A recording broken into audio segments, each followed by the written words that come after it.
Call it an unpleasant surprise, Australian Facebook users logged on to find all news articles had disappeared. I can get all of my news in the one spot, so it will really impact me. People will just revolt against it. Like, honestly, especially the younger generation. At issue, the Australian government's plan to make big U.S. tech firms pay media outlets for content.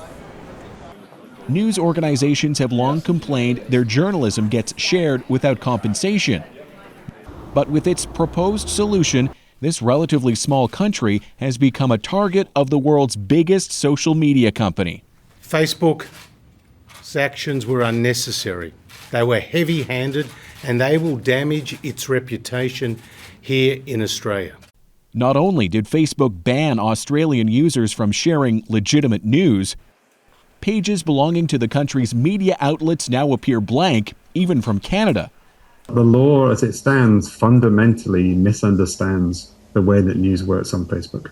But as it removed news, Facebook also struck unintended targets. An Indigenous organization, a women's shelter, even regional health authorities sharing COVID information. All their pages were wiped.